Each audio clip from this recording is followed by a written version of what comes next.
Assalamualaikum warahmatullahi wabarakatuh. Perkenalkan, nama saya Asri Nurulatul Asriyah, mahasiswa PPG dalam jabatan Angkatan 3 tahun 2002, LPTK Universitas Islam Malang. Saat ini saya adalah guru matematika di MAN 1 Ciamis, Jawa Barat, dan pada kesempatan ini saya akan menjelaskan tentang best practice atau praktik terbaik yang sudah saya lakukan dengan menggunakan metode STAR, yaitu situasi, tantangan, aksi, dan refleksi hasil dan dampak. Tujuan yang ingin dicapai dalam kegiatan ini dengan menggunakan model pembelajaran berbasis masalah atau PBL dan pendekatan TIPEK dapat meningkatkan motivasi belajar dan kemampuan peserta didik dalam menyelesaikan masalah yang berkaitan dengan barisan dan deret aritmatika serta geometri pada PPL 1 dan menyelesaikan masalah yang berkaitan dengan turunan dan fungsi trigonometri pada PPL 2 dengan menggunakan media dan alat pembelajaran yang inovatif seperti PowerPoint, video pembelajaran, Quizzes, dan Desmos. Kondisi yang menjadi latar belakang masalah, yang pertama, motivasi belajar matematika peserta didik rendah. Yang kedua, kemampuan dasar matematika peserta didik rendah. Yang ketiga, guru belum menerapkan model pembelajaran yang inovatif. Dan yang keempat, guru belum memaksimalkan penggunaan media yang tepat ataupun teknologi dalam pembelajaran.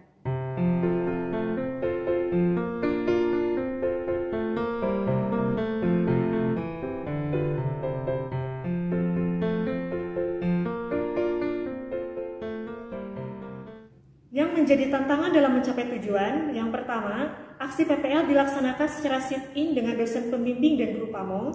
Yang kedua, pemilihan model pembelajaran dan media yang tepat dan sesuai dengan karakteristik materi dan peserta didik. Yang ketiga, pengelolaan kelas yang maksimal agar pembelajaran berlangsung secara kondusif dan menyenangkan. Kemudian yang terakhir, keaktifan peserta didik dalam belajar baik secara individu maupun kelompok.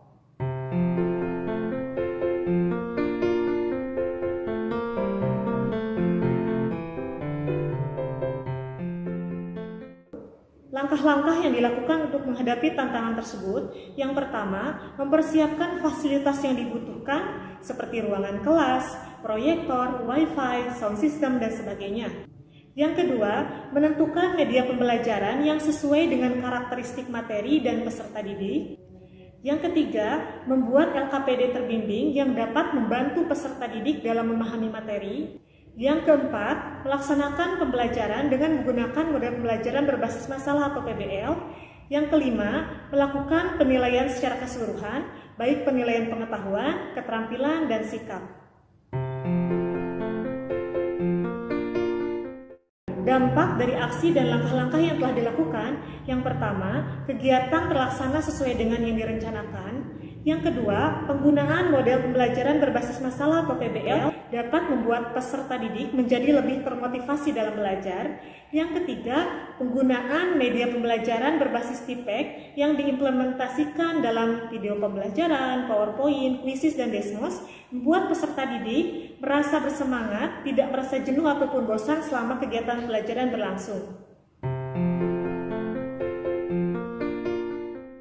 Ya, hasilnya efektif. Ini terlihat dari peserta didik yang sangat antusias dan ikut terlibat aktif dalam proses pembelajaran dari mulai kegiatan pendahuluan sampai proses pembelajaran selesai.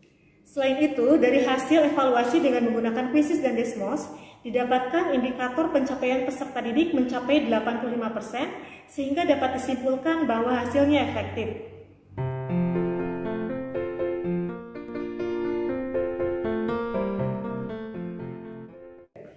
Assalamualaikum warahmatullahi wabarakatuh. Menurut pengamatan saya, pembelajaran yang dilakukan oleh Bu Asri itu sangat baik karena mampu meningkatkan motivasi belajar peserta didik.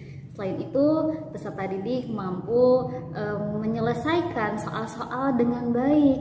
Seperti itu. Kemudian media yang digunakan juga cukup interaktif sehingga peserta didik mampu aktif dalam melakukan pembelajaran.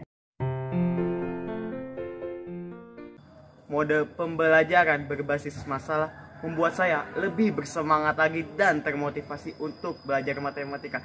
Selain itu, media yang dipakai untuk pembelajaran yang sangat bervariasi seperti PPT, ataupun kuis maupun video pembelajaran lainnya membuat matematika menjadi pembelajaran yang sangat tidak membosankan dan bisa lebih bersemangat lagi.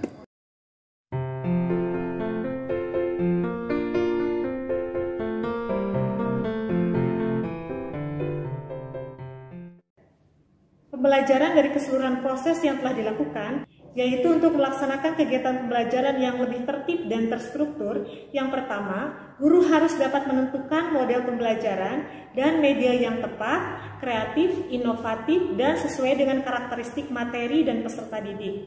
Yang kedua, guru harus mengevaluasi hasil belajar dan melakukan refleksi diri untuk pembelajaran yang lebih baik lagi ke depannya.